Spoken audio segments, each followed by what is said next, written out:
La plupart des chercheurs s'accordent aujourd'hui à dire que la version primitive de l'évangile de Jean était plus courte et que le chapitre 21, avec le récit de la pêche miraculeuse après la résurrection, est un ajout tardif, rédigé par une main différente de celle de l'auteur principal. Selon la majorité des chercheurs, ce chapitre proviendrait de la communauté johannique, car on y retrouve un style grec plus recherché qui suggère qu'il a été composé par ce cercle vers 90 et 100 après Jésus-Christ.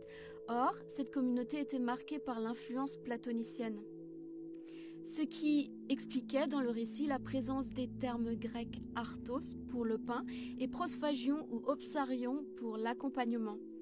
Un parallèle direct à Platon. Donc dans ce chapitre de Jean, il y a 3 mots grecs différents qui ont été traduits par poisson. Mais seul un des 3 veut littéralement dire poisson, et c'est ichthus, donc l'animal qui effectivement se retrouve dans les filets des pêcheurs. Mais c'est aussi un acronyme secret pour les premiers chrétiens qui veut dire Jesus Christos Theou Ios Soter, donc Jésus-Christ, Fils de Dieu. Les 2 autres termes grecs qui sont utilisés pour décrire le mets mangé par Jésus sont prosphagion, qui veut littéralement dire ce qui se mange avec du pain, donc un accompagnement. Ça ne veut pas forcément dire poisson, et opsarion, qui à l'origine veut également dire n'importe quel petit accompagnement comme des légumes, oignons, herbes. Chez Homère, par exemple, c'est un accompagnement d'oignons. Et ce n'est que plus tard que le mot s'est spécialisé pour poisson ou fruits de mer. D'ailleurs, Platon, dans la République, environ 380 ans avant Jésus-Christ, utilise spécifiquement ce mot opson, qui est la racine d'opsarion. Opsarion veut dire petit opson, donc petit mets, pour parler d'accompagnement végétarien simple dans une société idéale. Donc du sel, olives, légumes bouillis.